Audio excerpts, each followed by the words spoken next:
L'attitude est le pinceau de l'esprit. Hein. Elle colore toute la situation. C'est une pensée de Sir William Alexander. C'est avec cette pensée que je vous dis bonjour et bienvenue dans cette émission Rosée matinale de ce matin. J'espère que vous portez bien depuis chez vous et ailleurs, hein, que ce soit le Sénégal, le Cameroun, autre que le Togo. Eh bien, nous sommes aussi ravis de vous d'être en votre compagnie ce matin avec l'équipe Choc, comme j'ai l'habitude de l'appeler. La crème des crèmes est sur le plateau aujourd'hui avec un bon repas qu'on va vous servir pour entamer donc le week-end qui s'annonce. Je suis avec les charmantes demoiselles ce matin. Miss Shadia à ma côté, mon côté gauche, Rewena à mon côté droit et puis suivi de Bénédicte aussi. Là, en gros plan hein, avec la complicité de la caméra pour qu'on puisse les voir hein, tous toutes rayonnantes ce matin. Elles sont là à nous regarder, toutes enfin bouche bée quoi. Et là, tous les matins, tu me donnes de la joie en fait. Avec Bon, tes c'est mots, normal. franchement. Il faut se donner de la joie et puis donner de la joie également aux téléspectateurs. Regardez, vous êtes en gros plan à l'écran, faites un coucou aux téléspectateurs. Coucou, chers téléspectateurs. Voilà. C'est vendredi. Gros plan sur Shadia également pour qu'elle puisse faire un gros coucou aux téléspectateurs. Avec son joli visage et voilà quoi. Un visage d'ange. D'ange, hein. Avec ça, exagéré, nos souris angéliques. Faut envoyer les billets quoi. Elle va envoyer. Comment est-ce que vous portez, hein, madame? On se porte bien. Bien ce matin. D'accord, super. Aujourd'hui c'est vendredi, hein, le week-end s'annonce. Qu'est-ce qu'on aura à dire aux téléspectateurs? On va s'enjailler. S'enjailler, expression Restez câblés jusqu'à la fin. Vous allez voir les pas de danse de Bénédicte. Et je vous assure, ça sera chaud. Tu m'as appris à danser. Alors, Bénédicte, qu'est-ce que tu auras à dire aux téléspectateurs? Restez câblés. Hein. Aujourd'hui c'est vendredi, tout est permis. Et puis surtout ce matin, on est plein dedans.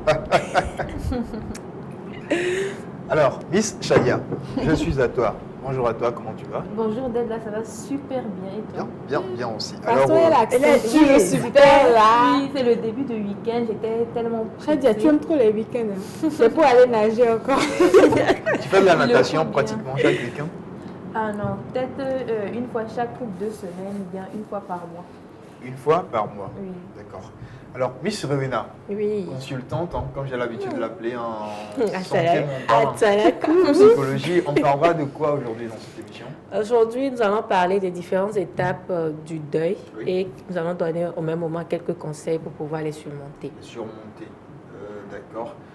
Alors, Miss Bénédicte, Miss décidément, on parle de quoi ce matin?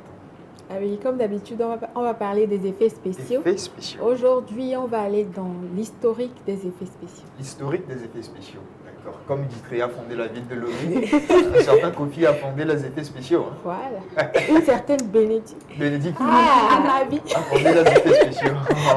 On verra bien. Alors, je suis à toi, Miss Shadia. Comportement civique oblige, on parle de quoi ce matin? Bon, ce matin, on va parler du comportement des parents qui humilient leurs enfants en public. En public. C'est chaud. Aïe, aïe, aïe. C'est chaud ce matin. Surtout à l'africaine. Hein. Oui, en plus, on est en début de week-end, les familles vont aller à la plage, au restaurant ou autre, donc je ne souhaite pas qu'il y ait de scandale. Il faut les prévenir avant. Tout à fait. Voilà. La belle salade est plantée comme le décor. Donc on va poursuivre donc en mode détente tout à l'heure pour revenir et déguster hein, tout le menu de cette émission aujourd'hui, c'est vendredi, tout est permis.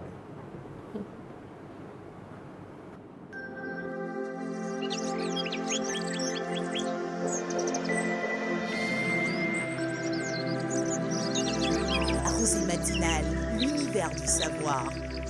Vous utilisez les portables, vous ignorez les conséquences. Sticker GIA anti-radiation. Ça, c'est pour les portables. Sticker GIA anti-radiation. Parce que c'est ça qui nous rend malades souvent. Il suffit de coller ça là. Bon, on va coller le portable sur le dos. Et les Béninois ignorent ça. 2000 francs seulement pour sauver ta vie. Hein, Asia? Pour nous épargner les risques de cancer, les fatigues générales, les insomnies causées par l'utilisation des portables et appareils électroménagers, optons désormais pour les autocollants anti-radiation EMR.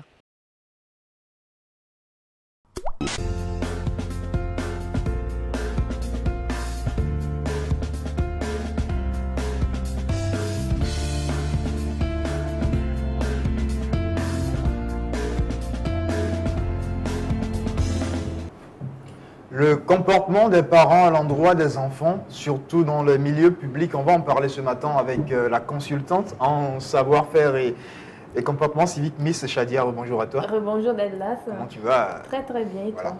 Je te demande trop, hein, comment tu vas. C'est pas grave. La santé avant tout. Avant tout. Alors, bonjour mesdames et messieurs, bonjour aux amoureux de la rosée matinale. Ce matin, c'est vendredi rose. Malheureusement, vous allez tous me manquer ce week-end.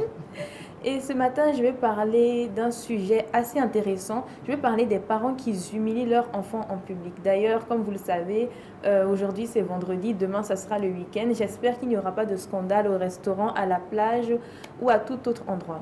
Donc déjà, on va parler de l'humiliation.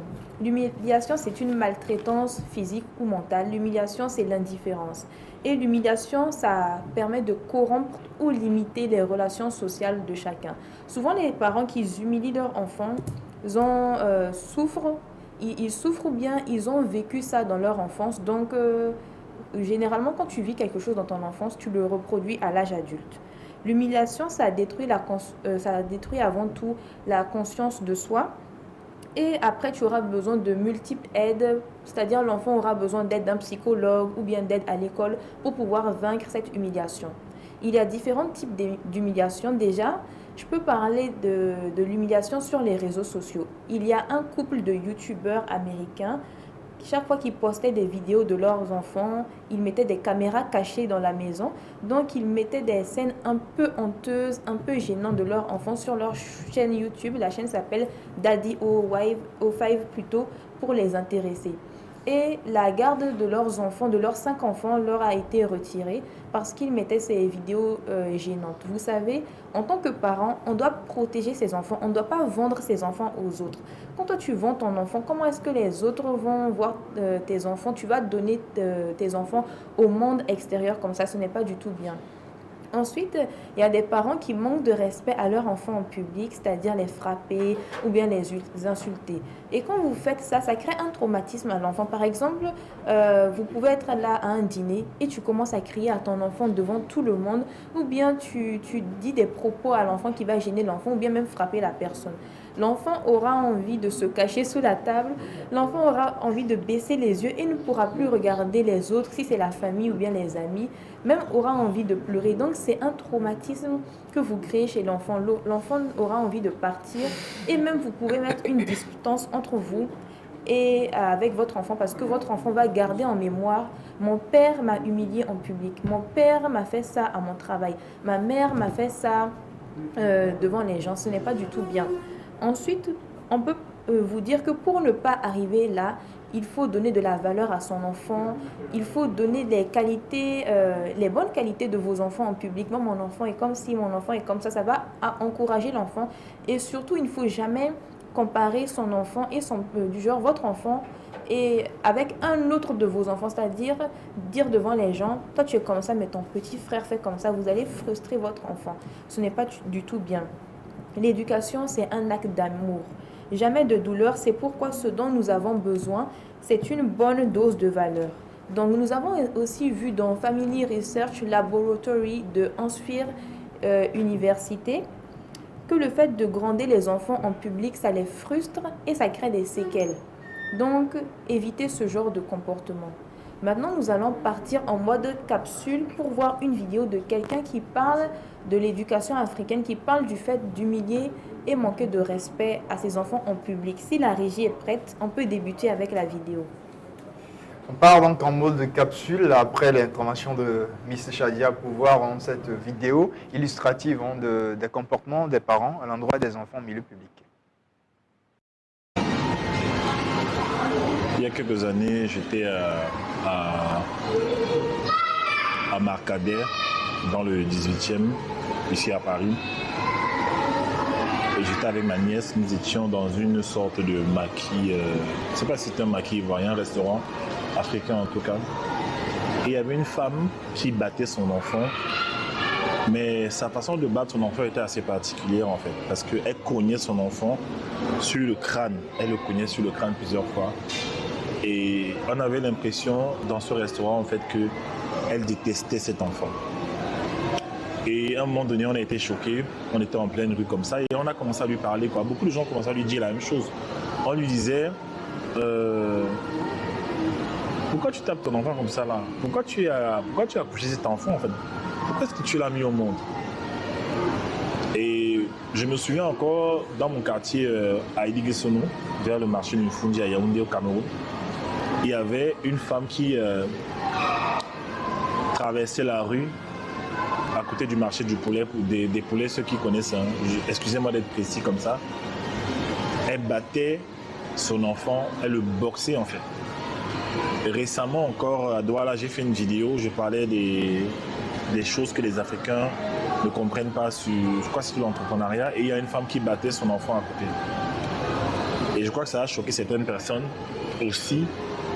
Et pourquoi ça m'a interpellé? Parce que j'ai très tôt dans mon enfance, avec les problèmes que mes parents avaient, j'ai très tôt compris l'importance en fait d'avoir un père, une mère qui t'aime, qui est présent, qui te supporte, qui te soutient en fait. Je vois beaucoup de gens qui m'écrivent souvent et qui ont des problèmes avec leurs parents. Et j'ai remarqué qu'il y a des parents qui ne savent pas aimer leurs enfants. Il y a des parents qui ne savent pas protéger leurs enfants. Il y a des parents qui détruisent en fait leurs enfants. Cette vidéo, ce n'est pas une vidéo pour faire un procès à qui que ce soit.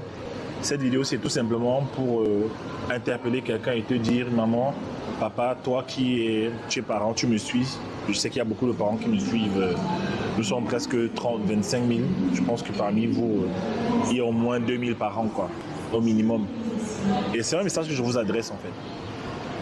Je suis africain et j'ai remarqué une chose chez nous, les Africains. Je ne vais pas viser notre communauté, je parle d'abord de nous parce que c'est de ça qu'il s'agit. Les parents africains ne demandent jamais pardon à leurs enfants.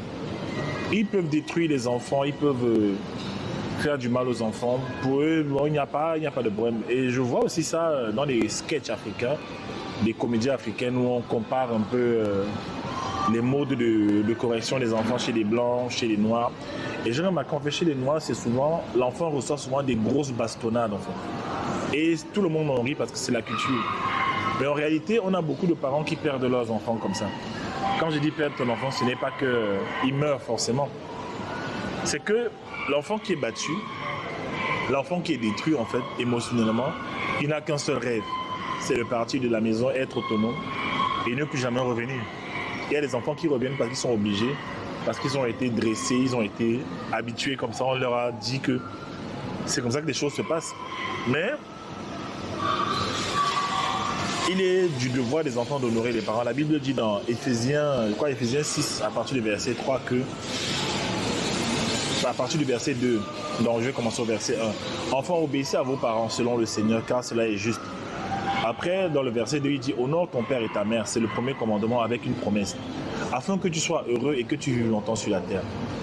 Et il y a un passage qui suit qui dit, et vous pères, n'héritez pas vos enfants, mais élevez-les en les corrigeant et en les instruisant selon le Seigneur. Et cette partie-là est souvent négligée en fait. Et il y a quelqu'un qui m'a cité ça dans un commentaire et je me suis rendu compte que oui, je ne peux pas faire comme si je n'ai pas vu ça en fait. Il y a des parents qui héritent leurs enfants, il y a des parents qui sont tout le temps en train d'hériter leurs enfants, il y a des parents qui poussent leurs enfants à bout. Et c'est comme ça qu'on crée des monstres. Je vous ai parlé de l'histoire de Hitler. Hitler qui est devenu un monstre qui a tué 6 millions de juifs. Pour ne citer que ça, parce que les statistiques ne sont pas très exactes, mais il aurait peut-être assassiné plus en fait. Un génocide. Voilà. Pourquoi? Parce que c'était un garçon qui était battu par son père. Vous comprenez ça? J'ai remarqué une chose, et c'est un truc pédagogique que je vais vous enseigner. Parce que je suis un père aussi. Il y a souvent des punitions exagérées qu'on donne à nos enfants. Eh bien, on prend même en référence la Bible, hein, Éphésiens 6, du verset 1 jusqu'au verset 2 ou 3, qui donne un peu des raisons pour que chaque enfant honore ses parents et tout ce qui va avec. Et puis l'inverse aussi, hein, le devoir des parents. Maintenant, à l'endroit des enfants. On revient à toi, Miss Chadia. D'accord, donc déjà, qu'est-ce que vous avez pensé de la vidéo? Décryptage? Mesdames, Je pense qu'il y mesdames a... qui sont appelées à être mères, hein, dans un futur proche, hein, qui sait. Alors dites-moi.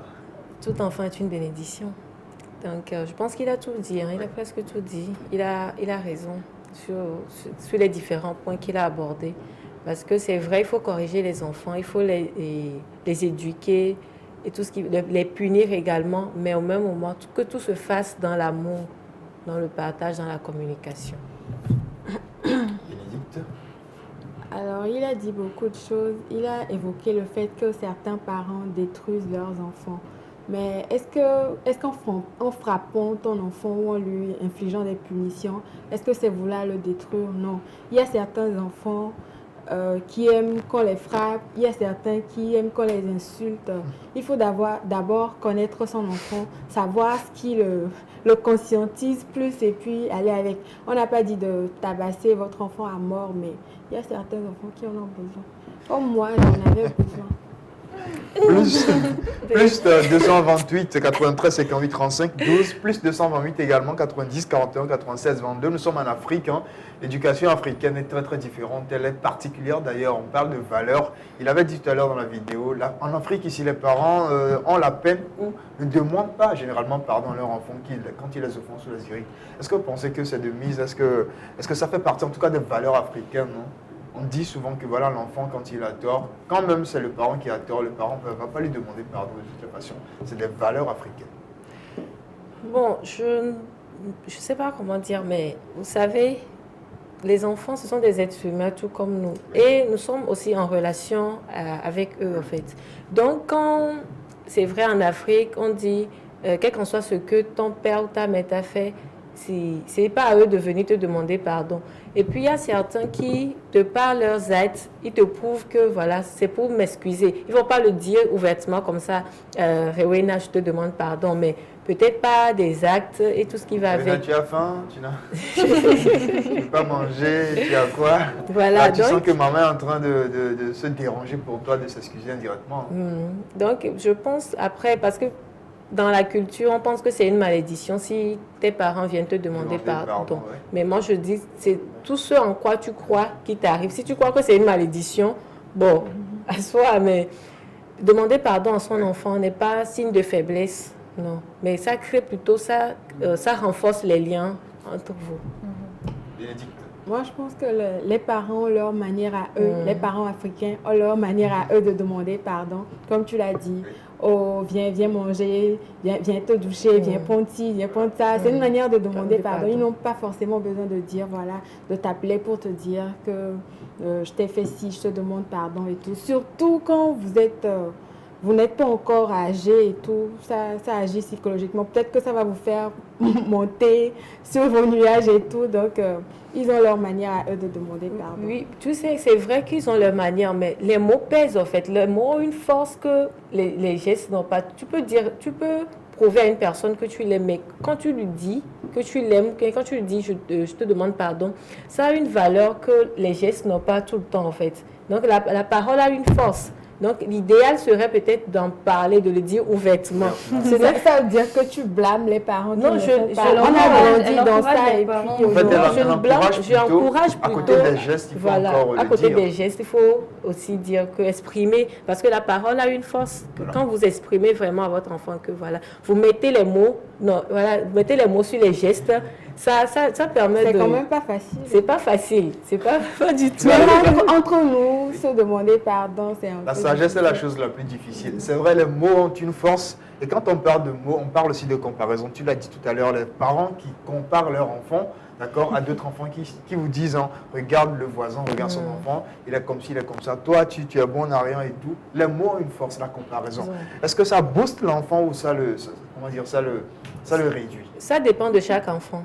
Il y a certains, la comparaison les permet de donner le meilleur d'eux-mêmes. Et d'autres, ça affaiblit plutôt leur confiance en soi. Donc, ça dépend de qui le reçoit et comment il le reçoit. Les mots pèsent. Les mots pèsent. Souvent, nos parents, quand tu reviens de l'école et que tu dis que tu as eu tel résultat, et puis que tu es fier, ils ne te comparent pas au dernier, mais ils te comparent au premier. Ils disent, pourquoi est-ce que tu n'as pas pu faire comme le premier? Donc, comme on le dit, toute chose a des répercussions et puis des avantages.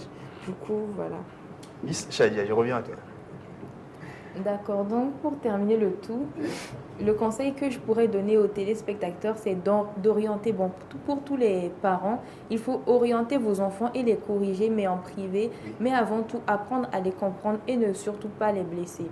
Lorsque vous êtes en tort, vous pouvez toutefois, essayer de leur demander, bon, moi par exemple, ma mère, souvent quand ma mère est en tort, elle va venir me demander, bon, Shadia, on s'était mal compris, donc excuse-moi pour ça. Et je vais lui dire, non, tu es ma mère, tu n'as pas besoin de t'excuser. Et puis un petit câlin par-ci, un petit câlin par-là.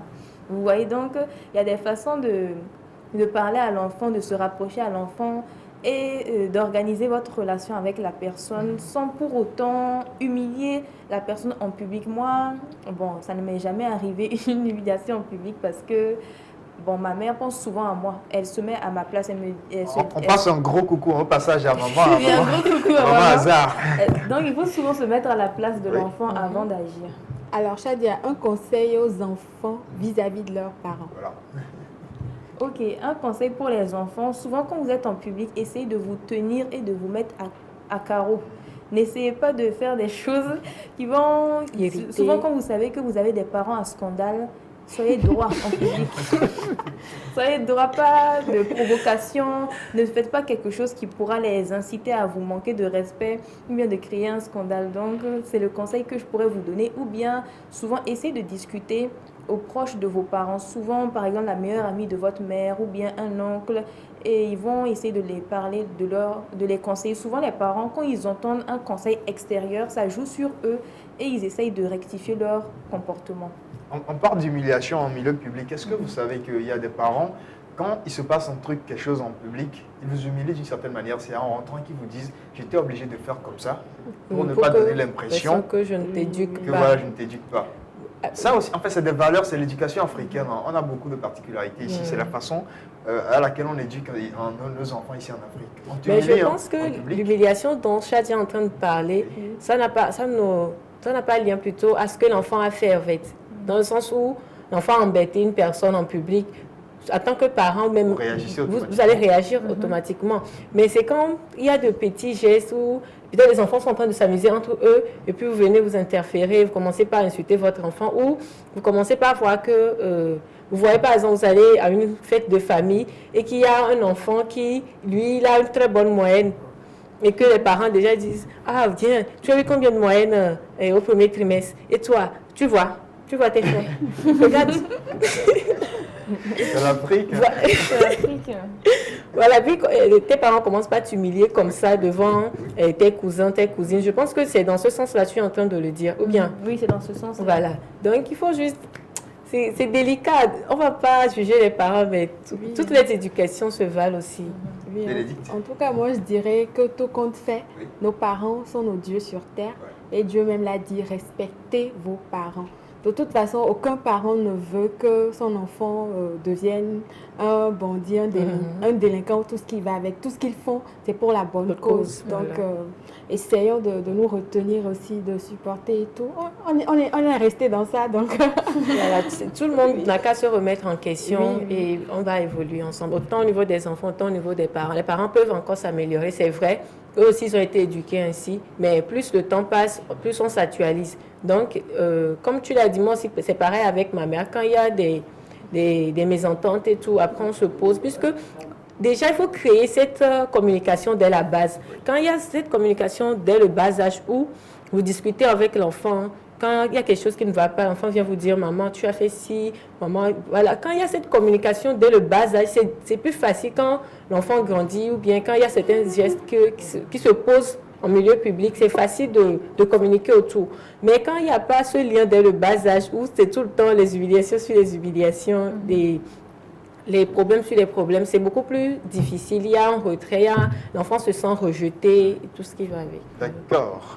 Alors, En parlant de comportement des parents à l'endroit des enfants ce matin, peut-être aussi vice-versa, ne pas humilier les enfants, on dit l'humiliation, tu l'as dit tout à l'heure, détruit la conscience de soi. Il faut protéger, il faut valoriser les enfants. L'éducation, c'est un acte d'amour, comme tu disais. J'ai fait un bref résumé. Je suis un bon élève, voilà, de ce que tu as dit ce matin. 10 sur 10.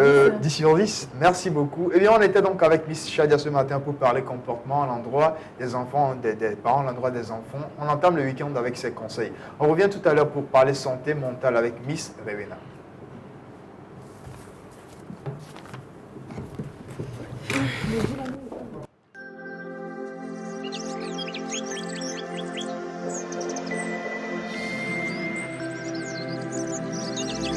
Rosée matinale, l'univers du savoir. Vous utilisez les portables et vous ignorez les conséquences. Sticker GIA anti-radiation. Ça, c'est pour les portables.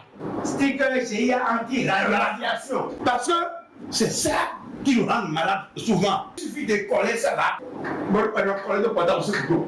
Et les Béninois ignorent ça. 2000 francs seulement pour sauver ta vie. Hein, Asia? Pour nous épargner les risques de cancer, les fatigues générales, les insomnies causées par l'utilisation des portables et appareils électroménagers, optons désormais pour les autocollants anti-radiation EMR.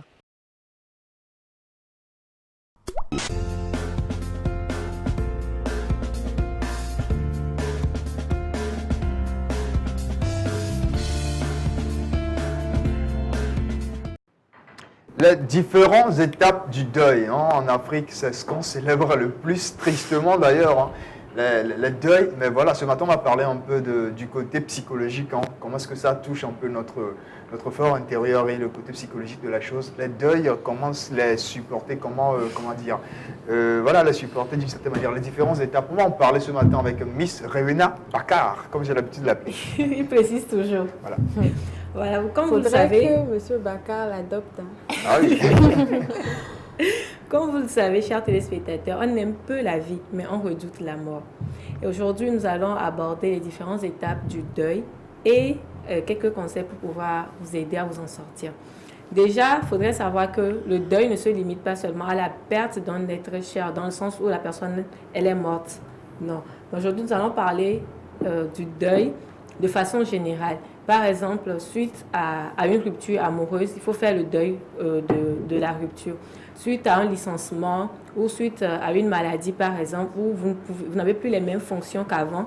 Par exemple, vous êtes paralysé ou on vous dit que vous allez mourir. Vous devez faire le deuil de votre ancienne situation. Ou soit vous déménagez dans un pays, dans un nouveau pays, il faut également faire le deuil de votre ancien pays. Donc, le deuil n'est pas juste lié ou bien n'est pas juste, ne fait pas juste référence à la mort. À la mort. Donc, à un décès forcément. À un décès forcément. Donc le deuil est assez vaste. Nous allons aborder presque tous les aspects. Tous les aspects. À chaque fois que nous faisons face à une situation où il faut changer ou il faut passer par une période difficile, nous faisons face à un deuil. Voilà. Super. Sociologiquement, on a cette expression qu'on dit, faites la rupture en fait, psychologique ou encore sociale. Quand vous quittez d'un endroit, il faut faire une rupture avant d'entamer. Et une autre comment dire, situation, comme on le dit, on va en parler avec toi. Voilà. Donc aujourd'hui, nous allons parler des étapes du deuil selon la psychiatre Elisabeth Kübler-Ross. Elisabeth Kübler-Ross, c'est une américaine suissesse. Genre, elle est de Suisse et elle est américaine également. Voilà. Donc, elle avait accompagné des patients qui étaient en fin de vie, des patients à qui on a diagnostiqué des maladies incurables. Donc, au cours de cet accompagnement, elle a pu relever plutôt les différentes émotions par lesquelles ces patients passaient. Donc, cela fait qu'elle a fait une étude sur ces différentes émotions et elle en a trouvé 5. Mais aujourd'hui, on peut relativiser les étapes qu'elle a trouvées aux autres domaines également. Il y a beaucoup de chercheurs qui se sont appuyés sur ces 5 étapes-là pour parler du deuil dans tous les domaines relationnels, environnemental, tout ce qui va avec. Donc, la première étape dans un deuil, c'est le déni. Le déni, vous savez, qu'est-ce que c'est? Voilà. Déjà, quand vous apprenez une mauvaise nouvelle, quand on vous dit, voilà, votre père ou bien un être cher est décédé, Ou par exemple, quelqu'un vient vous dire, votre petite Bénédicte, elle attend juste cette partie-là où votre copain vient vous dire, voilà, c'est fini, bien votre copine vient vous dire, Ça voilà, finit entre c'est nous, hein. fini. Notre relation s'arrête là. C'est fini entre nous, voilà. Ou vous faites un accident, on vous dit, vous n'allez plus marcher, vous ne pouvez plus, vous êtes paralysé, ou soit, bon bref, Toute nouvelle qui soit triste. Hein. toute nouvelle qui soit triste et qui nécessite une nouvelle force. Quand vous avez cette nouvelle, vous avez le choc. Donc, suite au choc, il y a le déni, c'est-à-dire vous n'acceptez pas la situation. Vous dites non, ce n'est pas possible, ce n'est pas vrai. Vous préférez rester dans le passé, vous préférez ignorer la situation, ignorer ce qui s'est passé. Donc, vous restez dans le déni. Et pendant cette période, vous faites comme si de rien ne s'était passé. Vous accrochez en fait à la situation. C'est ce qui m'arrive le vendredi quand on veut quitter l'émission. Je me dis, ça va me manquer, ouais, je reste dans le déni. Vous êtes dans le déni. Donc, on refuse d'y croire, on refuse simplement de croire à ce qui est en train de nous arriver. Donc, dans le déni est une période qui dure pas longtemps. C'est une courte période, mais il faudrait faire très attention pour que les personnes qui passent par là ne restent pas, parce qu'il y a certaines personnes qui restent dans le déni, je ne vais pas dire éternellement, mais assez longtemps, ou après, quand ils doivent faire face à la réalité, ils en souffrent encore plus. Donc, c'est une courte période suivie après de la colère.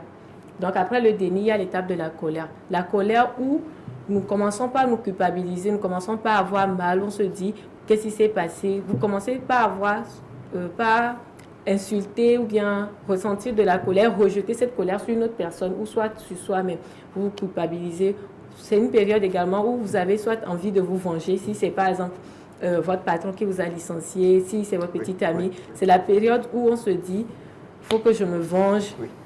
Mais si la personne n'est plus, si elle a été tuée, elle a été assassinée, vous dites, je vais me venger de la personne qui m'a fait du mal plutôt.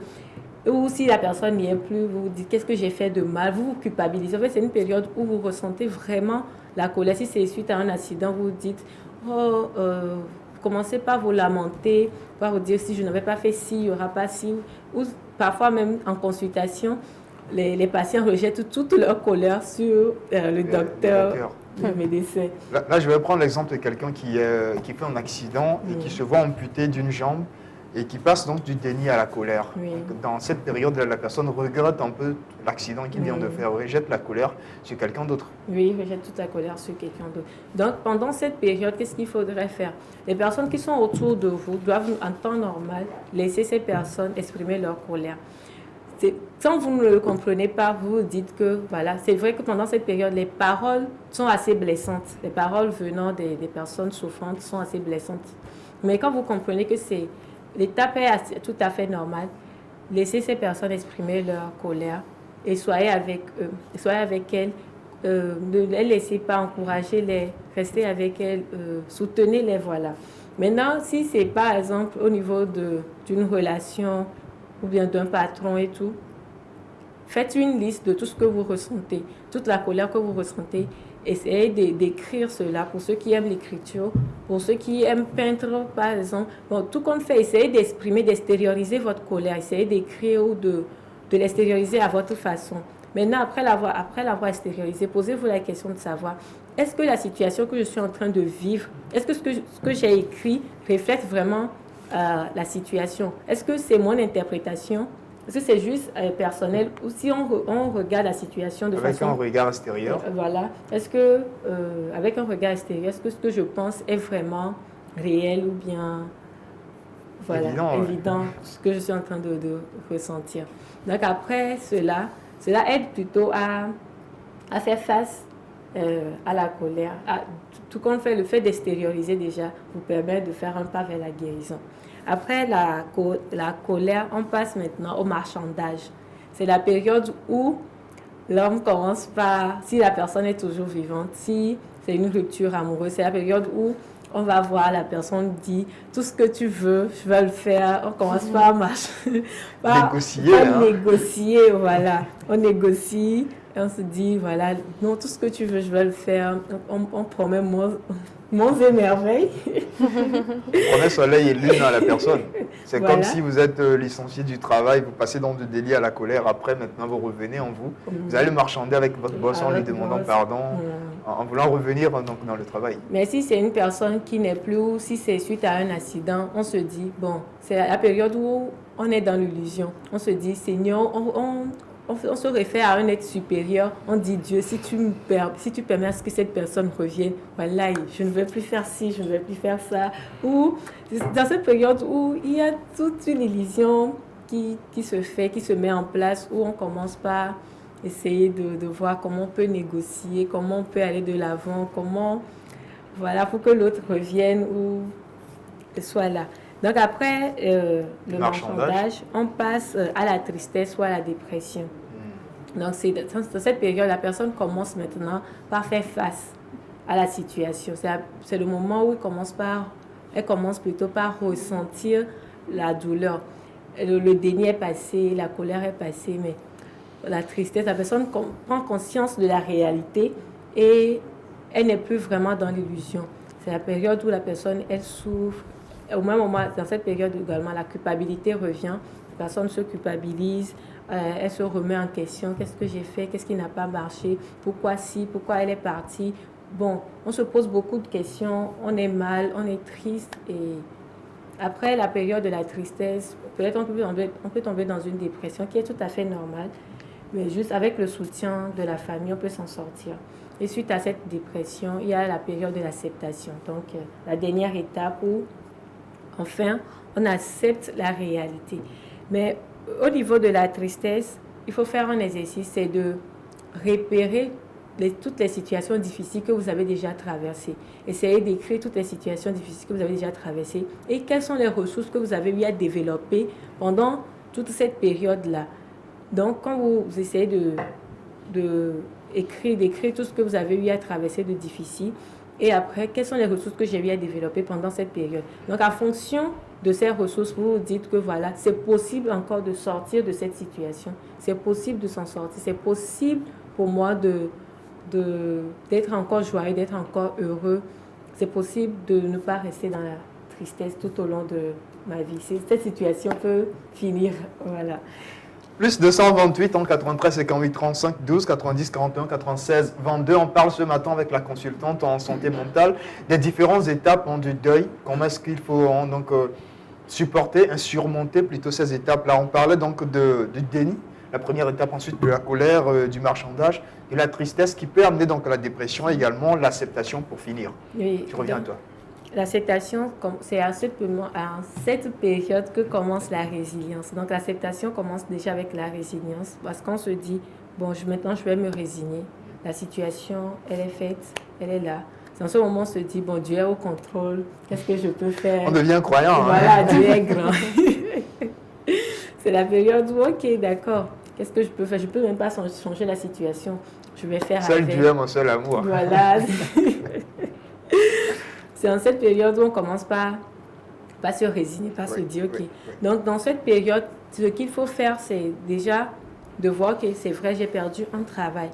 Mais qu'est-ce qu'il faut? Avant de chercher un nouveau travail, un nouveau métier, dites-vous par exemple, bon, si vous avez des enfants ou bien un membre de votre famille à qui vous n'avez plus passé assez de temps avec eux, commencez par vous poser des questions. Bon, voilà, j'ai perdu un travail, mais pendant cette période, qu'est-ce que je peux faire en attendant de trouver un autre travail?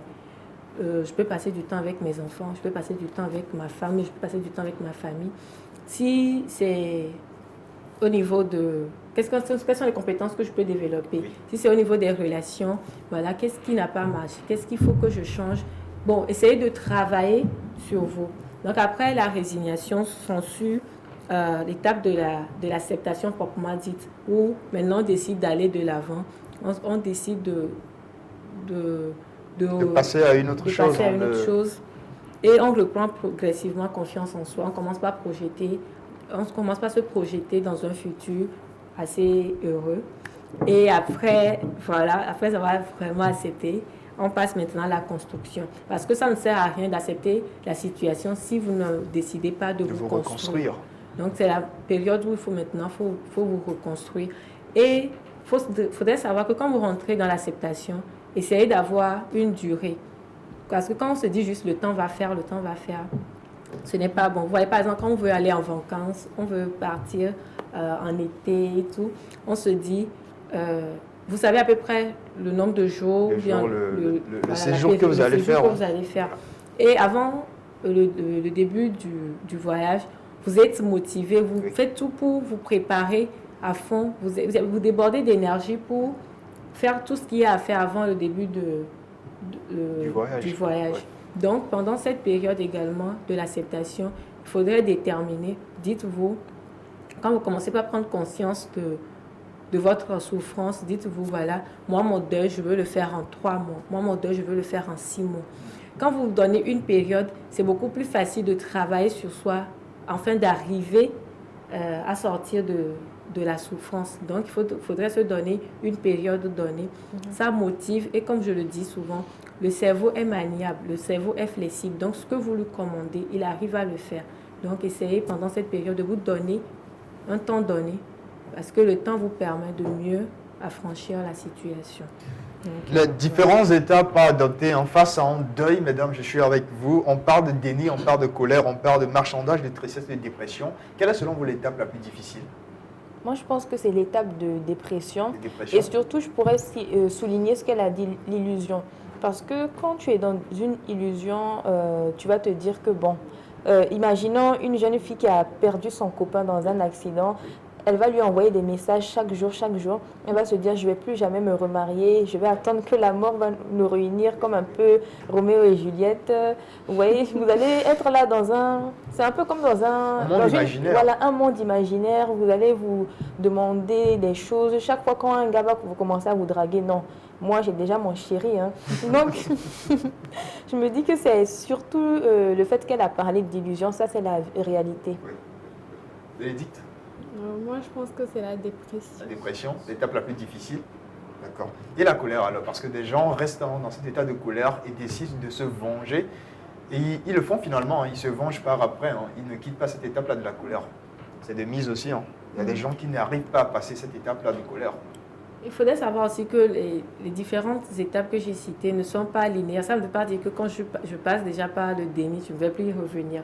Vous pouvez passer On peut rechuter également. Voilà, vous pouvez passer par une étape et revenir encore à cette étape-là. C'est que c'est un cycle un cycle de deuil. Du coup, le cycle peut recommencer à tout moment, jusqu'à ce que vous guérissez totalement. Le cycle peut revenir à tout moment. Bon, et aussi, il faudrait savoir que tout le monde ne passe pas par les 5 étapes. Il y a certaines personnes qui passent juste par le déni, la colère et directement, la tristesse et puis la guérison. Donc ça dépend de tout un chacun, de l'énergie que vous avez mis dans la relation et tout ce qui va avec. Voilà. Pour toi, quelle est l'étape la plus difficile? Pour moi, l'étape la plus difficile, si je vois, c'est l'étape de la dépression aussi, hein. La tristesse et puis la dépression, parce que là, on n'a pas le même tempérament, on n'a pas la même façon de pouvoir accepter les choses. Et quand vous restez dans la dépression, vous n'arrivez plus à vous reconstruire. Or, c'est l'étape suivante, hein, qui est très importante. Là, je crois que c'est l'étape la plus difficile. C'est l'étape beaucoup plus difficile en tout cas. Très difficile. Oui. Mais ce qu'on ignore ici, c'est de se fixer aussi le temps, comme tu dis, de se dire, je vais traverser ce deuil pendant 3 mois, pendant 6 mois. On n'arrive pas vraiment à se fixer ce temps-là pour le faire. On se dit, le temps guérit. C'est ce qu'on dit généralement chez nous. Hein. Avec le temps, voilà, ça va passer. Mais en réalité, il faut se fixer le temps qui vous guérira justement. Voilà, c'est ce qu'on oublie de faire. Parce que quand vous fixez un temps donné, vous faites tout, vous travaillez de telle en sorte qu'à cette période donnée, je puisse aller mieux. Même si vous n'avez pas peut-être toute la guérison que vous voulez, vous avez au moins, vous savez que vous avez fait un effort, vous avez fait un pas. Voilà. Ça motive. Hein. Oui, ça motive à aller de l'avant. Mais qu'est-ce qu'il faut faire pour ceux qui n'arrivent pas à sortir de la dépression, qui restent des mois et des mois et qui n'arrivent pas à sortir de cette dépression et de cette illusion aussi? Je souligne. En fait, pendant cette période, c'est juste l'accompagnement familial qui est très important. Bon, du moins, la personne qui est à côté de vous, que cette personne vous accompagne et que cette personne aussi sache que tout ce que vous êtes en train de traverser, c'est tout à fait normal. Même si vous l'insultez, les paroles sont assez blessantes pendant cette période. Donc, il faudrait que la personne comprenne que, voilà, cette personne, ce qu'elle est en train de vivre, c'est tout à fait normal. Je suis avec elle, je vais l'accompagner. Maintenant, quand ça ne va toujours pas, là, il faut se référer à un spécialiste. Madame, elle dit impression. Alors, moi, je pense que... Tu es déjà passé par l'une de ces étapes-là dans ton parcours, peut-être côté relationnel, côté professionnel, accident pourquoi peut-être. pas. Oui, c'est pour cela que je dis que Oui. pour moi, l'étape la plus difficile, c'est la dépression. La Parce dépression. que quand vous êtes déprimé, vous n'arrivez surtout pas à manger, vous n'avez pas d'appétit. Elle, comme elle aime trop manger. Voilà, la bouffe revient hein, Ah de oui. toutes les façons. Il y a beaucoup de choses que vous n'arrivez pas à faire. Donc ça agit sur que ce soit du côté professionnel. Sur tous les plans. Oui, ça agit sur tous les plans. Voilà. C'est la période où on est vraiment mal. Parce que en ce moment, on commence pas à accepter la réalité. Du coup, quand tu acceptes la réalité, franchement, tu as mal, tu souffres en fait. Et c'est dans cette période où on se dit, on ne pense même plus qu'il y aura un lendemain meilleur. On pense qu'on va rester dans cette période tout au long de notre vie, alors que ce n'est pas le cas. On a même envie de se suicider. Hein. Dans la dépression, Sur il peut y avoir oui, cette étape dans des oui. idées suicidaires qui vous viennent. Non Oui. C'est toujours dans la dépression. Sur oui. Ça, c'est grave alors. Le marchandage, je vais revenir là-dessus. C'est comme la négociation. Hein. Oui. Alors, vous avez perdu votre petite amie, il vous a largué parce que voilà, vous avez commis une gaffe. Vous rentrez dans cette étape-là de marchandage où maintenant vous essayez de négocier avec votre mec, hein, communément qu'on appelle, pour qu'il revienne à vous. Comment est-ce que vous le faites, cette étape de marchandage? Tu nous poses la question? Ah oui, bon, je te pose la question en tant que spécialiste, c'est vrai, chacun sa façon de le faire, mais de toutes les façons, il faut partir d'abord de la colère pour arriver donc au marchandage. Pas forcément. C'est pour ça que je dis, tout le monde n'est pas obligé de passer par toutes les étapes. Tout dépend de tout un chacun d'entre nous. Mais ce qui est sûr, on passe au moins par 2 ou par 3 étapes. 3 étapes de tout le cursus en tout cas. De tout le cursus. Bien. Miss Revena Bakar, nous sommes avec toi. En mot pour terminer, pour ceux qui nous suivent depuis le Togo, le Gabon, le Sénégal, ailleurs. Ici, nous sommes au 228. Réagissez sur le plus 228 93 58 35 12 et puis le 90 41 96 22 et aussi sur notre page Facebook Rosée Matinale. Conclusion, on revient en toi pour les téléspectateurs, histoire d'annoncer le week-end. Ok, d'accord. Les étapes du deuil. Alors, comme je viens de les énumérer, le déni, la colère, le marchandage, la tristesse et enfin l'acceptation, ces 5 étapes qui, en temps normal, sont tout à fait normales. Bon, tautologie. Quand une personne qui est à côté de vous est en train de passer par ces étapes-là, ne jugez pas la personne, accompagnez juste cette personne. C'est vrai, vous avez mal, surtout au niveau de la colère où la personne commence par vous insulter. Soyez patient, soyez à l'aise, soyez motivateur en fait et accompagnez cette personne. Faites en sorte que cette personne ne reste pas forcément à la maison. Amenez-la à sortir, à faire des activités. Bon, à ne pas rester toute seule. Et maintenant, pour les personnes qui vivent actuellement, ou bien qui passent par ces périodes de deuil, que ce soit relationnel, professionnel, environnemental, s'il vous plaît, ne pensez pas que ne vous culpabilisez pas, parce que parfois, quand on passe par des situations comme ça, on ne comprend pas vraiment les émotions. On se dit pourquoi tantôt j'ai mal, tantôt c'est la colère, on ne comprend pas. Mais sachez que c'est tout à fait normal ce que vous êtes en train de vivre et essayez d'aller de l'avant. Surtout, n'oubliez pas de déterminer un temps donné. Ça permet vraiment d'aller plus vite et d'avancer. Voilà. Ce n'est pas une fatalité, hein, donc essayez de vous fixer un temps pour traverser cette étape-là. 5 étapes à savoir donc, pour surmonter ou traverser le deuil. On était avec Miss Revena Bakar, consultante en santé mentale. Je vais ajouter quelque chose. Oui, oui. Pendant la période de l'acceptation, fixez-vous des objectifs, que ce soit sur le plan professionnel, relationnel, amical, sur tous les plans, fixez-vous des objectifs concrets que vous pouvez réaliser. Et petit à petit, essayez de vous accrocher à ces objectifs-là pour aller de l'avant. Écrivez-les en majuscules et peut-être dans votre chambre, collez là, que vous allez revoir tout le temps. Ça vous permet de vous accrocher à quelque chose. Accrochez-vous. Eh bien, accrochez-vous aussi dans cette émission parce qu'on va partir en de la santé mentale pour le cinéma avec Miss Bénédicte tout à l'heure. Restez connectés. Si je vous dis effets spéciaux, vous pensez forcément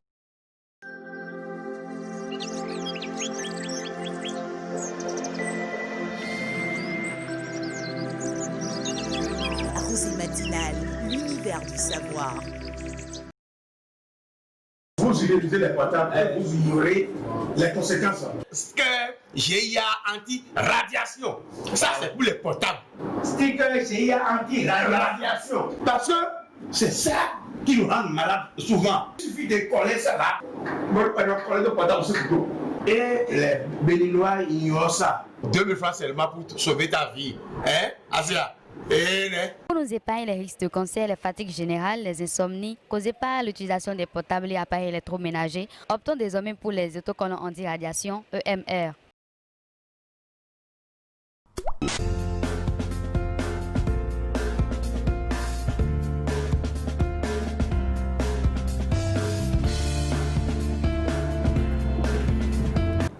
Elle vient de sortir de l'écran, elle apparaît dans le studio rose, Miss Bénédicte, Miss Cinéma, bonjour à toi. Bonjour Deadline. Comment ça va?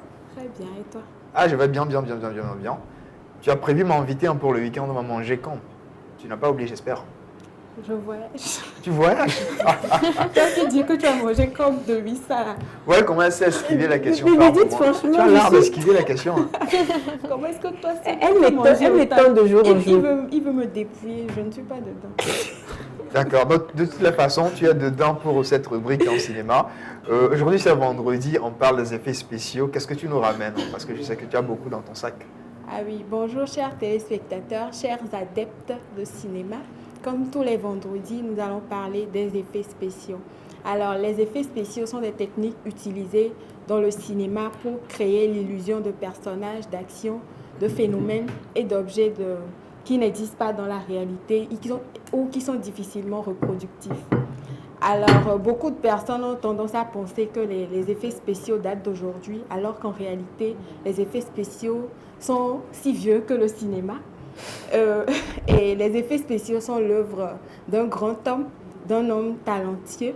Ditry, peut-être, c'est un certain Ditry. Qui a fondé la vie de bébé. Dis-moi, c'est un certain Ditry? Non. D'accord, peut-être que c'est un arrière-grand-père de Ditry. Voilà, je m'en doutais. Alors, les effets spéciaux sont l'œuvre de Georges Mélis, un Français.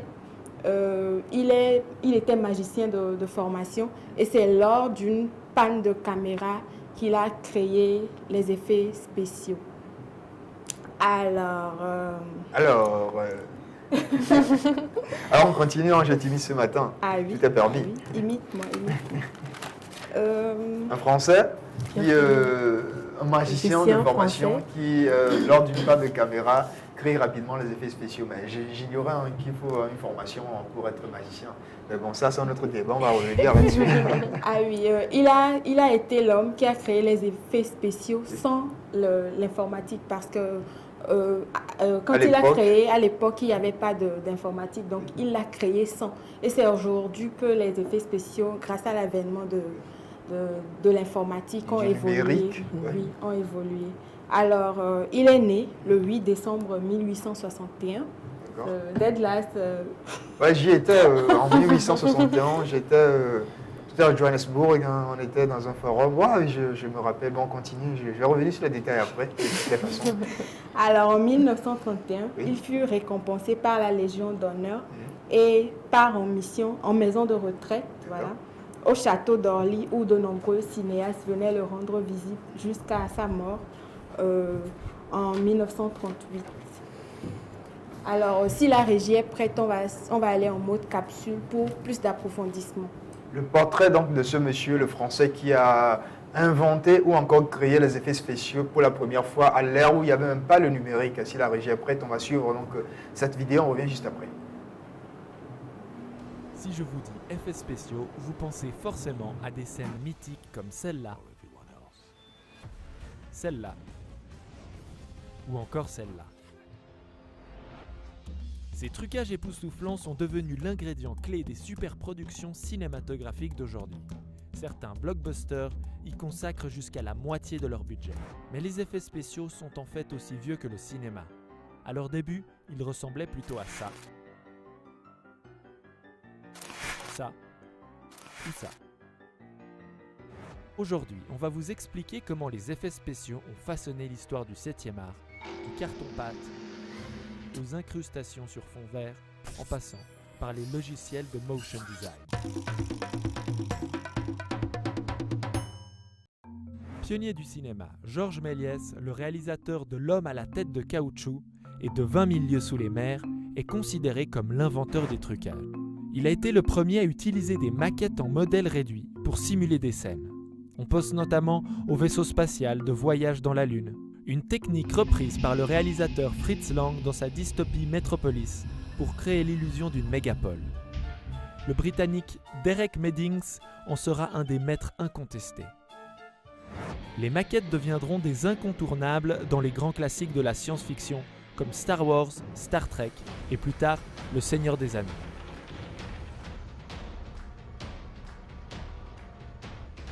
Au fil du temps, les techniques s'affinent et les effets spéciaux deviennent plus réalistes.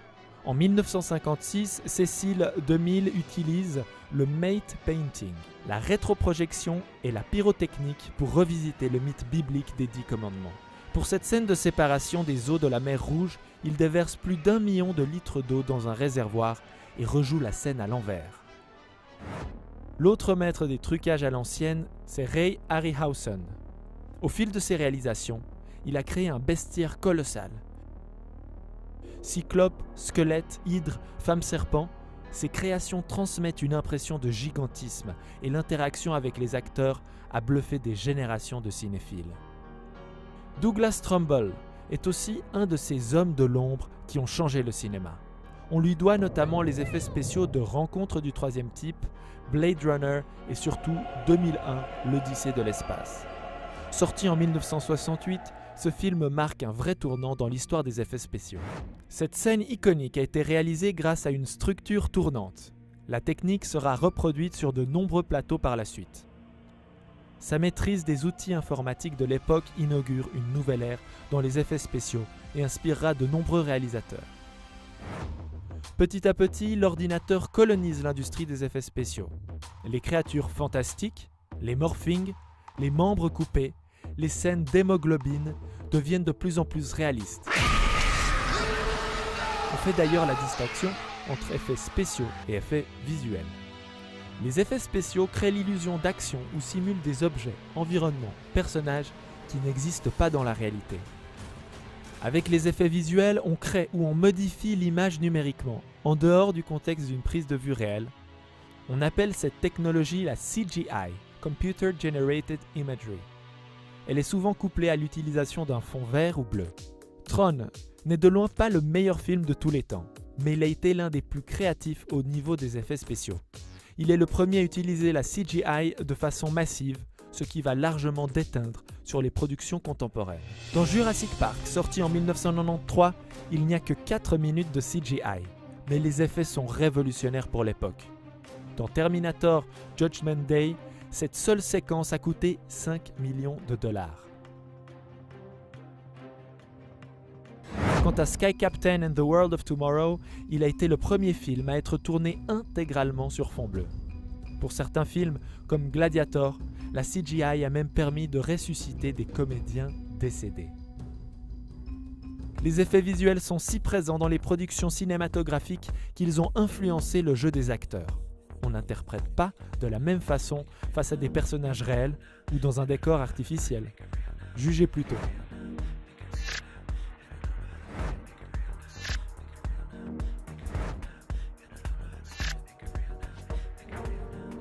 Comme dans toutes les révolutions technologiques, celle des effets spéciaux a également connu son lot d'échecs, avec des mises en scène très approximatives, quand elles n'étaient pas complètement ratées.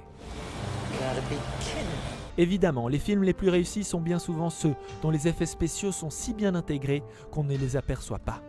C'est peut-être ça, la magie du cinéma.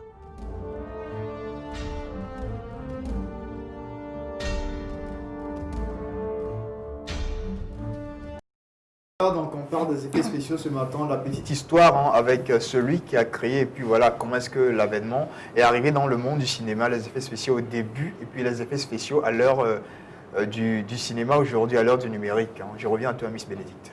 Oui, alors il semblerait que Georges Méliès ait créé plus de 600 courts-métrages. 600 courts-métrages? Oui. Waouh! Durant ses 17 années de travail. Alors, dans cette vidéo, nous avons vu comment les effets spéciaux ont été révolutionnés pendant le temps. Et puis voilà, le vendredi prochain, on va aller encore avec les effets spéciaux pour plus d'informations. Alors, je ne vais pas survoler sans parler de la semaine du cinéma. La semaine du cinéma, hein, ici au Togo, on en parle depuis quelques jours déjà. Hein. Je crois que c'est demain la clôture. Hein. Oui. Voilà, on va en parler. La semaine du cinéma qui est organisée par le Bureau national de cinématographie, le ministère de la Culture et la présidence, dont le lancement a eu lieu le lundi passé, voilà, à Canal Olympia. C'est la 4e édition. En principe, les films auraient pu passer en mode projection à Canal Olympia, mais malheureusement, le coronavirus a fait que, voilà, qu'on est obligé de respecter les gestes le fameux barrières. Covid. Oui, et les différents films ont été diffusés, sont en train, voilà, d'être diffusés sur nos chaînes partenaires, dont la RTDS, la chaîne des grands événements. Voilà. Alors, je crois qu'il y a le programme. Si la régie est prête, on va un peu regarder. Voilà l'image du programme des films à suivre aujourd'hui peut-être et demain. Oui. D'accord, on va suivre donc avec la complicité de la régie le programme des films à suivre pour cette semaine comptant pour le cinéma. Voilà.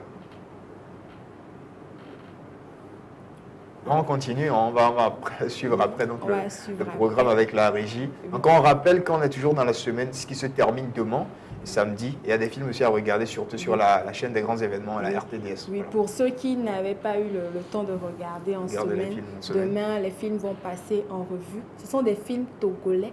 100% togolais. Oui, créés par des Togolais, pour des Togolais. Joués par des Togolais. Oui. Voilà.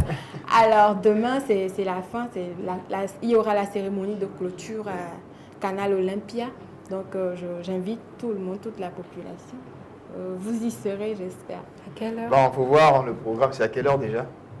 C'est toute la journée ou l'après-midi? Ça dépendra de l'heure aussi. Hein. Oui, ok. Voilà. Donc, on est à la 4e édition de la semaine du cinéma. Nous sommes en 2020. Nous disons que ça a commencé depuis quelques années déjà. Oui. Et voilà, demain, ça va se clôturer. Donc, on invite la plupart des téléspectateurs qui ont le temps, demain, c'est le week-end, à pouvoir donc aller à Canal Olympia, justement, suivre donc les films togolais, 100% togolais, produits par des Togolais, joués par des Togolais et pour les Togolais. Voilà. Le thème, c'est pas justement... les Togolais quand même. Le thème, c'est... Bon, on dit que la charité bien ordonnée commence par soi même. Il va falloir que nous-mêmes on puisse consommer, parce que le thème, c'est consommer local, qu'on puisse regarder et puis les conseiller, les publier afin que ce soit dans tout le monde entier. D'accord. Alors, Miss Bénédicte, en mot de fin à l'endroit des téléspectateurs par rapport justement aux effets spéciaux et puis aussi à la semaine du cinéma qui va se clôturer demain. Alors, nous sommes à la fin de cette rubrique, la chronique rose.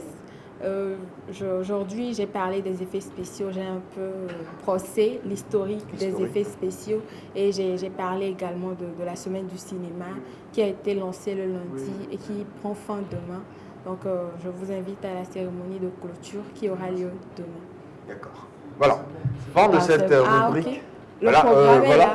Le programme est là avec la complicité de la région. On peut voir ça à l'écran. Le programme de la RTDS. De la RTDS, bien sûr, des films qu'on va suivre aujourd'hui et peut-être demain aussi. Voilà, ça vient. Voilà, donc le programme est affiché à l'écran. Donc, vous pouvez déjà le voir. Voilà. C'est vrai, c'est assez minime, mais bon, je crois qu'on peut le voir aussi. Et nous, on va vous aider donc à lire un peu ce programme. On va vous aider à lire le programme sur la RTDS, sur la chaîne des grands événements, on le rappelle encore. Oui. Alors, aujourd'hui, c'est le 27 novembre. On a des films à suivre. Par exemple, on prend le film... Oui. Aujourd'hui... Soignez-la. Aujourd'hui, le 27. Il n'y a pas de...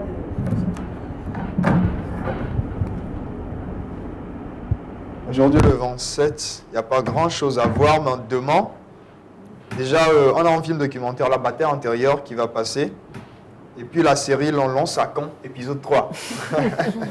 Lonlon Sacan, épisode 3. Il y a aussi un autre film, Le Passeport. Le titre, c'est Passeport. C'est des films togolais, je rappelle. Donc, Bataille intérieure, Passeport. Et puis une série qui s'appelle Lonlon Sacan, épisode 3. Donc, c'est les 3 films à regarder dans cette journée. Je rappelle que les 2 premiers, c'est des films et le 3e, c'est une série. Donc, le premier, c'est Bataille intérieure. Le second, c'est Passeport. Et puis, la série s'appelle Lon Sacan, épisode 3. Voilà donc le programme de la journée. Pardon? L'heure, c'est tout de suite. Hein. D'abord, le premier, c'est à 7h30. Le second, c'est à 14h. Et Lon Sacan, je crois que c'est à 17h30. Voilà, c'est le programme de la journée pour la semaine du cinéma. On rappelle encore, le thème, c'est consommons local ou consommer local. Donc voilà, je disais 100% togolais, joué par des Togolais et pour le pur plaisir des Togolais. Alors, un mot de fin pour terminer ta rubrique à toi. Alors, merci à vous, chers téléspectateurs, pour l'attention de qualité que vous portez à cette rubrique. On se dit à la prochaine, à lundi. Vous allez me manquer, mais bon, j'espère que vous allez suivre les films et puis les dessins animés que je vous ai recommandés en semaine. Et puis le lundi, on se retrouve pour un nouveau rendez-vous. On se retrouve le lundi avec Bénédicte, mais bien avant pour terminer cette émission, je vous l'avais dit hier, on a un artiste donc, avec lequel on va pouvoir s'égayer en plateau aujourd'hui dans le studio Rose pour terminer la semaine. On a dit consommons local, on va très bien consommer local tout à l'heure avec cet artiste. On revient juste après pour découvrir la surprise. À tout à l'heure.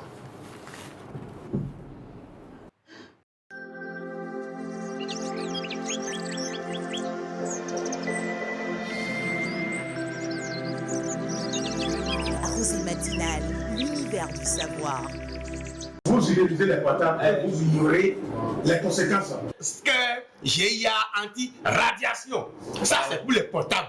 Sticker GIA anti-radiation. Parce que c'est ça qui nous rend malades souvent. Il suffit de coller ça là.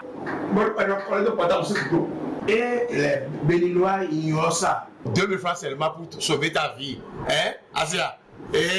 Pour nous épargner les risques de cancer, les fatigues générales, les insomnies causées par l'utilisation des portables et appareils électroménagers, optons désormais pour les autocollants anti-radiation EMR.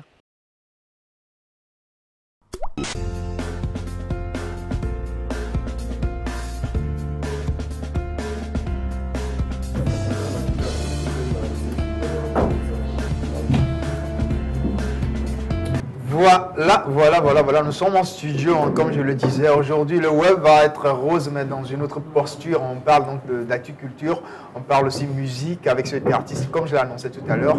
Il va égayer dans ce plateau, dans ce studio rose aujourd'hui avec nous pour entamer la semaine. Et bien voilà, il se fait voir tout doucement hein, au plateau avec moi. Alors, gros plan, il est avec moi sur ce plateau aujourd'hui. Artiste togolais de la chanson, on est avec toi ce matin. Bonjour Edem. Bonjour Ned. Comment tu vas? Super bien par la grâce de Dieu. Voilà, je suis avec les charmantes demoiselles. Salut les filles. Salut. Déjà, ça commence par bouillir au plateau. Oh, c'est chaud. Ça fait plaisir. Bénédicte.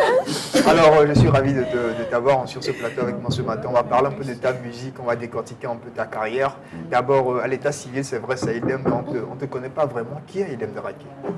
Alors voilà, merci à toi Ned et merci à toute l'équipe qui me reçoit ici ce matin. Voilà, je suis Draké Abobankou Laté à l'état civil, alias Edem Draké. Artiste de la chanson togolaise, je rappelle. De la chanson togolaise. Interprète, compositeur, chorégraphe. Ouais, interprète, compositeur, musicien, voilà. Alors la musique, chanteur. Comment est-ce que la musique est venue? Tu es tombé dedans, c'est par le gospel, depuis l'église à la maison. Comment est-ce que la musique est arrivée à toi? C'est toi qui es arrivé à la musique? Tout est parti de la maison en fait. Je suis entouré de musiciens. Je suis né dans une famille de musiciens. Maman chanteuse, papa chanteur, mémé grande sœur. Et voilà, elle était dans la chorale, même ma grande sœur et mémé. Donc voilà, c'est comme ça que je suis tombé dans la musique. Très simplement. Très simplement. Aujourd'hui, tu comptes beaucoup de chansons, beaucoup de singles à ton actif. Et récemment, on a vu encore le titre Abévé sur lequel on a dansé, on a chanté. C'était donc aux lèvres de beaucoup de personnes ici à Lomé. Un titre sur lequel on a rappelé, bien sûr. Maintenant, un autre titre également, Améouga. Améouga, c'est quoi la petite histoire? Qu'est-ce que ça veut dire en réalité? Qu'est-ce que ça signifie pour toi, réellement, Améouga? Ok, Améouga, c'est simple. Améouga, en français, ça veut dire l'homme a plus de valeur que l'argent. Que le matériel, c'est naturel. Hein. Alors voilà, Améouga, pourquoi est-ce que j'ai chanté Améouga? Améouga parce qu'aujourd'hui, nous avons tendance à perdre nos valeurs. Okay. Aujourd'hui, tu peux poser la question à quelqu'un, entre l'homme et l'argent, tu prends quoi? Tu seras surpris de la réponse. Il te dira tout de suite, je prends l'argent. L'argent. Voilà. Et alors qu'en temps normal, ce ne devrait pas être ça. Donc, Normalement. voilà, donc moi j'ai juste voulu m'attirer l'attention des gens sur le sujet, un tout petit peu, et leur rappeler qu'en fait, dans le fond, l'homme a plus de valeur que l'argent. Très simple. L'homme a plus de valeur que l'argent, hein, d'ici. Edem Drake est ce matin sur le plateau avec nous. On parle toujours de la valeur de l'homme. Je vais te demander, Obi Connection, Omar By, qu'est-ce qu'il représente pour toi quand je te dirais de décrire Omar By en 3 mots pratiquement? 3 mots pour décrire Omar By. Alors, Omar, en 3 mots. Oui. Ange. Ange. Discrétion. Discrétion. Perfection. Perfection. Ange, discrétion, perfection. Voilà. On est avec Edem Drake ce matin pour ceux qui nous suivent depuis l'extérieur, que ce soit le Sénégal, le Mali, le Niger. Artiste togolais, il est avec nous ce matin pour la nouvelle sortie de son single Améouga. L'homme a beaucoup plus de valeur que l'argent. Edem Drake, aujourd'hui c'est le 27 novembre. Oui. Alors si je te demandais tout de suite, on te donne 27 milliards, que ferais-tu? Attention, je changerai le monde. 27 milliards ce matin, comme ça, voilà, en chèque de 27 milliards. C'est quand même beaucoup d'argent. Ouais, beaucoup d'argent en tout cas. 27 millions, Tchali. Milliards, hein, je rappelle. Milliards. Oh, Tchali. Je vais ramener le paradis sur terre. Oh là là. Le paradis sur terre. Ouais. Eh bien, voilà, le paradis sur terre, c'est ce qu'on aura droit ce matin avec Edem Drake. Je vais lui demander simplement de prendre sa guitare. On va d'abord déguster en mode a cappella le titre Amé VV. Juste en extrait, et puis de revenir après sur le son Améouga dont on parle. On part d'abord avec Amé VV en mode a cappella. Alors on va chanter ensemble. Pour le plaisir des dames aussi qui sont sur le plateau avec moi. Hein. Vous la connaissez, Amé VV? Vous la connaissez? On va la chanter ensemble. Voilà. Ah, soyez pas crispés. Hein. Avec le voilà.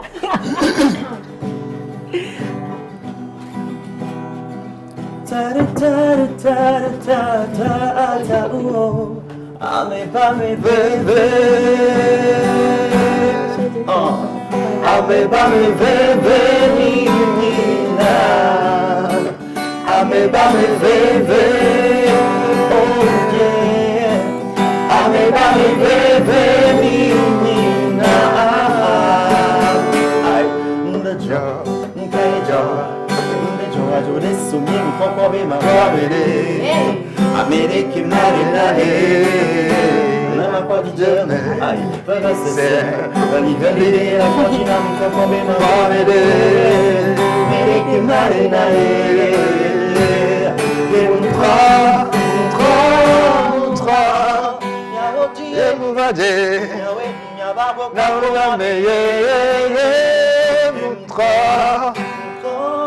montra, Matou. Nameye bebe ame ba me bebe minina ame bebe ame ba me bebe minina bebe. Le paradis sur terre, hein. On a droit à ça avec Edem Drake sur le plateau ce matin. Madame, il est à vous, je vous le laisse, des questions. Titillez-le un peu, voilà. Ce son, c'est une frappe à mort. Je l'adore tellement. Et puis, j'adore Tatiana aussi. Oh, yeah. Tatiana, sois Mariana. On va faire peut-être Tatiana en 10 secondes. On va faire Tatiana en 10 secondes. Pour le plaisir aussi de madame. Tatiana, cette fois, ce sera Bénédicte. Sois Mariana, sois l'épée qui combattra pour moi, baby girl. Yeah. Car c'est avec toi que je voudrais m'en aller pour toucher le sommet. Alors dis pas non, sois ma vie. Je rappelle encore, c'est le paradis hein, sur ce plateau, dans le studio Rose avec Edem Drake. Si la régie est prête, on va partir donc en capsule, en vidéo, avec cette nouvelle sortie en le titre Améouga de l'artiste Edem Drake sur le plateau avec nous ce matin. Et on revient juste après pour le titiller encore un peu plus. Voilà.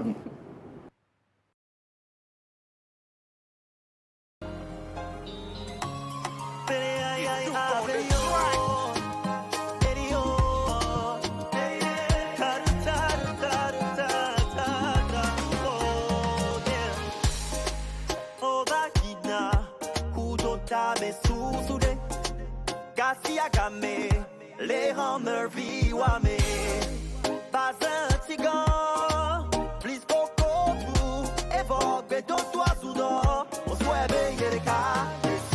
Yo kono viwa otweti, o pensi koreti. Ebe aglon, o club o vitova.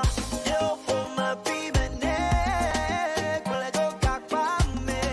Bebe nya jotweti, abetone o patonyade. Mekela le au fond, mais on va les poules mondiales. Mekela avion, aïe aïe aïe aïe aïe. Mais on va patonyade. Mekela le au fond, mais on va les poules mondiales. Mekela avion, Tomé magnan, magnan, Tomé magnan, magnan, Tomé magnan, magnan, Tomé magnan, magnan, Agbe ame ami va fo nawe, wa mouye chimila no, et nous aka et nous vlo, a songa que les kona dia tonne, kenti bude amesia me nous les kwame, oui yo vote pose veze kon les kwa, amesia me kono kruvi nave, so me magnan, la mesia me bobo, et nous donc de me que o dayo, ne o patonyade, me queda le au fond, ne o vale pour les mondiales, me queda avion, aïe aïe aïe aïe aïe, ne o patonyade, me queda le au fond, ne o vale pour les mondiales, me queda avion, so me magnan, magnan, so me magnan, magnan, so me magnan, magnan, so me magnan, magnan, amesia me nyamete, amewuga, yakpata mi nyamete, amewuga, amesia me nyamete, amewuga kora, yakpata mi nyame, amesia me nyanovia, le monde si koto koto, amesia me nyamete, amewuga, yakpata mi nyamete, amewuga, amesia me nyamete, amewuga kora, yakpata mi nyame, amesia me nyanovia, le monde si koto koto, ne o patonyade, me queda le au fond, ne o vale pour les mondiales, me queda avion, aïe aïe aïe aïe aïe, ne o patonyade, me queda le au fond, ne o vale pour les mondiales, me queda avion,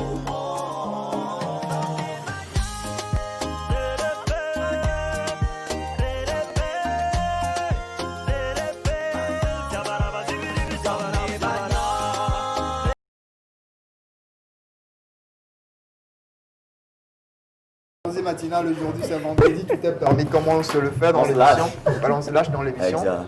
Alors, on entend souvent dans tes chansons, vers la fin, encore au début, tu dis « Tu vas bien violer ». Voilà, quoi, le chouchou des filles, hein, comme on le dit en français. Qu'est-ce que ça représente? Qu'est-ce que c'est en réalité? Aider maintenant Don Juan et des mecs qui passent. C'est un mec aux filles, peut-être un mec à meuf. Non, rien à voir, c'est juste une petite signature. C'est une signature. Ouais. On va se résumer à la signature. Bah oui. Avec C'est une cette signature, voix, ça va. avec cette voix, tu es sûr que tu n'es pas le chouchou des filles? Bon, c'est toi qui dis. C'est toi qui dis ça, j'en sais rien. C'est toi qui Quand dis. tu as commencé déjà par parler, tu as vu nos réactions, non? J'ai vu, ça Il a fait une plaisir. voix, hein? Ah, merci. Il a une mais voix. Le reste. Voilà, on est en plateau aujourd'hui, on est dans le studio Rose, comme j'ai l'habitude de l'appeler, avec l'artiste de la chanson, Eden Drake, qui vient de sortir un nouveau single, Ameuga, qui veut dire l'homme a beaucoup plus de valeur que l'argent. Voilà, tu chantes l'amour, tu chantes la vie sociale, tu chantes les faits sociaux. Est-ce que tu restes toujours dans ce sillage? Parce qu'on sait aussi que tu fais d'abord la plupart de tes tests aussi en français, en EV. Est-ce que tu pourrais t'essayer aussi en anglais, peut-être un jour me surprendre et tout? Diversité oblige. Hein. Très bientôt, je dirais même déjà en janvier, vous aurez une chanson comme ça. Oui.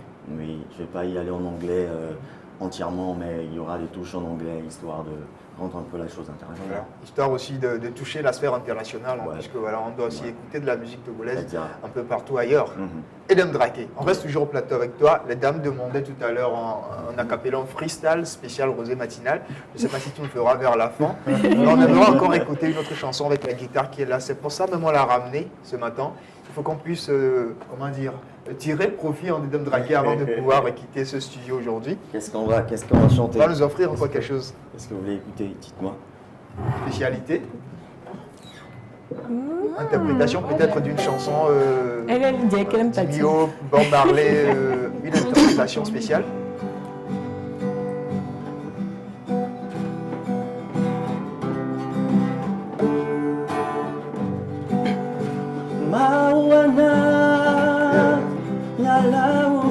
Gospel time, hein, avec Edem Draké. Chantez. On reprend avec elles sont tellement émues, hein. Voilà.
La voix d'ange, la voix d'or, la voix sublime, unique en Edem Draké avec nous sur le plateau aujourd'hui. 93 58 35 12 90 41 96 22, précédé de l'indicatif plus 228. On est avec lui ce matin en studio. Edem Draké, ta vision d'ici 3 à 5 ans, où est-ce que tu te trouves? Où est-ce que tu te visionnes en tout cas? Je me vois à la place de Michael Jackson. Le grand Michael Jackson, la star interplanétaire. Voilà. J'aimerais représenter le Togo dans tout le monde entier, à être cette image-là incontournable de la musique togolaise. Voilà. Ça, c'est très important. Hein. On se rappelle encore récemment, tu as fait une chanson pour les femmes, dans le contexte de la femme également. Tu chantes toujours la femme. Qu'est-ce que la femme représente pour toi en réalité? Parce que l'album, qui tend peut-être à venir, on l'a vu, la plupart, peut-être 80-90% des chansons tournent autour en fait de la femme. En fait, c'est simple. Hein. Je suis sorti d'une femme. Tu vois. Je suis sorti d'une femme, j'ai été éduqué par une femme, j'ai passé la majeure partie de ma vie, mon temps avec ma maman. Donc voilà, je chante la femme, je magnifie la femme. Pour moi, la femme est l'essence de la vie. Voilà. Des collaborations à venir côté peut-être national ou international des Il y en a plein. Il y en a plein. Il y en a plein. Il y en a plein qui arrivent. Ouais. J'attends juste que le colonel me laisse un peu de temps et puis voilà, je vais commencer par Franco. Mais pour l'instant, je fais le maintien, je joue le maintien. Je dis que je chante pas. Voilà. Je fais le maintien et quand j'aurai un peu de place pour m'asseoir, et puis voilà, je m'assois et c'est parti. Edem Draké avec nos plateaux, je rappelle encore. Alors, Edem, production. Edem met en solo, en production autonome ou encore autoproduction. Autoproduction, pas toujours. De producteur, j'en ai jamais eu. Depuis longtemps. Depuis longtemps. Depuis longtemps. Il y a eu Omar qui m'a accompagné. Oui. Il m'a accompagné. Je tiens à le préciser, il en a beaucoup fait pour moi, mais en matière de production, excusez-moi, loin de vouloir offenser qui que ce soit, je ne pense pas qu'il y ait de producteur, encore autoproducteur. En réalité. Il y a des gens qui s'essayent à la chose, mais je leur tire chapeau, oui, au passage, mais il en reste beaucoup encore. Je suis en autoproduction. D'accord. Alors, je vais te rappeler, Shadia, Miss Shadia, qu'elle est là. Elle est dans la gastronomie. Elle fait les bons plats. Quel est ton plat préféré pour que Shadia puisse peut-être... Ademé, Kudo Wakumela. Il est mal tombé. Il est mal tombé. Quoi, elle fait pas ça, tu fais pas ça, toi? Ah non, je ne connais pas la spécialité togolaise. Ah, spécialité européenne, tu vois. Non, je vais te faire sauce d'arachide ou bien du riz gras. Non, Ademé là. Tu connais pas Ademé, moi-même je vais te montrer. Ademé. J'ai jamais goûté. Ah, tu vois, c'est l'occasion. T'inquiète, je t'inviterai, je vais préparer Ademé pour toi. Tu vas manger, tu vas apprendre comment on fait. Ah, c'est un honneur pour moi. Voilà. Edem Draké aime la pâte avec des mains. Côté sport, Edem peut-être basket, football. Football. Quel poste? Gardien? Non, attaquons. D'accord. On est toujours avec Edem Draké sur le plateau, mesdames. Titi, voilà, il est avec nous, ne restez pas... Attention, titillez-moi, mais titillez-moi bien. Je précise. Ok. Alors moi, je vais commencer par le féliciter parce qu'il fait du très bon boulot. Ce n'est pas facile. Alors, pour ma question, j'aimerais savoir ce que tu pourrais conseiller aux jeunes qui aimeraient s'essayer en musique parce qu'aujourd'hui, on a tendance à dire que, voilà, que la musique, ça ne paye pas et tout. Mais vous êtes dedans. Qu'est-ce que vous pourriez leur conseiller? Ok, très belle question. Alors, pour mes jeunes frères qui aimeraient s'essayer à la chose, c'est bien, c'est beau, mais ayez plutôt un background, ok? Allez à l'école. Allez à l'école, c'est très important, ouais, allez à l'école parce que si j'avais pas fait les études supérieures ou si j'avais pas été à l'école aujourd'hui, je ne serais pas à même de répondre à cette interview. Voilà, allez à l'école, ok? Sentez la chose. Une fois que vous sentez que vous avez la chose, ne restez pas là. Travaillez dessus, ok? Travaillez là. Faites en sorte de pouvoir toucher la perfection. C'est très important. Et voilà, allez à l'école. Allez à l'école, comme Edem Draké le dit, parce que c'est important. Edem Draké, BTS, je souligne BTS en communication des entreprises et licence encore en management international, avec un master aussi en marketing communication. Autant de background que vous avez, très important. Ce qui est relatif d'ailleurs au conseil que vous donnez. Au départ, quand j'étais encore en première et qu'on me disait va à l'école, va à l'école. Sérieux, moi, c'était pour moi la merde, je voulais chanter. Mais aujourd'hui, je suis très content de ces conseils-là qu'on m'a donnés, que j'ai suivis et qui aujourd'hui payent beaucoup. Oui, beaucoup. C'est vrai, vous êtes aussi classé. Tu es classé parmi les 10 artistes les plus diplômés de la capitale du Togo quand la liste est sortie. C'est surprenant pour beaucoup de personnes. BTS, licence et puis master aussi et tout. Alors, assez de background. Une autre question pour Edem, puisqu'on tient à la fin de cette émission. Moi, je n'ai pas de question. Je vous félicite simplement. Et que ma maman, elle aime beaucoup votre chanson, Ameba Bébé. Donc, maman, si tu es en train de nous suivre actuellement, coucou, maman chérie. Voilà, sache qu'Edem Draké sur le plateau avec nous. Ah ouais, c'est ça. Merci. Alors, Edem, on tend vers la fin de cette émission. Qu'est-ce que tu dirais donc à l'endroit de la production musicale aujourd'hui? C'est vraiment manque d'industrie musicale au Togo. Un coup de pouce peut-être à l'endroit de ces producteurs, de ces mécènes, de ces acteurs, promoteurs culturels qui nous suivent. Vous savez, le message, il est resté le même depuis. Et ce n'est pas moi qui vais changer quoi que ce soit. Alors, dès que tu sens la chose et que tu as envie vraiment de le faire, fais-le, quoi, n'attends personne. C'est simple. Aujourd'hui, je peux me mettre peut-être à dire ou à dénoncer quelqu'un ou à parler d'un producteur qui a mal fait ou qui a bien fait quelque part, mais ça va servir à quoi à la fin? On est dans un problème qui n'a que trop duré et il y a qui m'a dit mais si amène quoi toi quoi. Les cochons là t'es où est navaille, elle est simple. Voilà. Chacun essaie de faire la chose de la façon la plus belle possible. Très simple. On dit que ça va pas, mais nous on est dedans. Moi je vis de la musique aujourd'hui. J'ai mes diplômes dans le tiroir. Mais ouais, par la grâce de Dieu, on dit que ça va pas, mais moi je dis alhamdoulilah, ça va. Donc c'est ma façon de gérer peut-être qui me permet aujourd'hui de parler comme ça. Donc voilà, quitte à chacun de faire comme il le sent. Donc voilà, et ça va marcher. Et ensuite, et très important, ajouter Dieu. Edem Draké avec nous en studio, c'est la fin de cette émission pour vous qui nous avez suivis. Vous êtes restés fidèles depuis le début de cette semaine. C'est le dernier numéro de la semaine. On se retrouve lundi matin pour notre aventure a cappella pour terminer cette émission. On touche à la guitare, il reste peut-être 1 minute avant la fin. Moi, je te dirais de prendre ta guitare, de nous offrir quelque chose pour terminer. Voilà. C'est la suite de dernière note de guitare quand on termine cette émission avec Edem Draké. Voilà, c'est Rosé Matinale.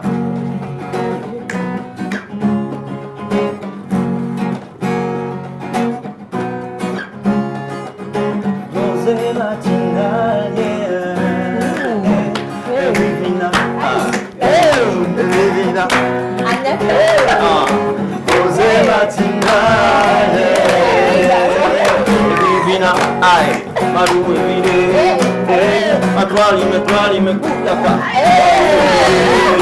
Aïe, à toi, il me Rosé Matinale, Evina. Aïe, c'est pas.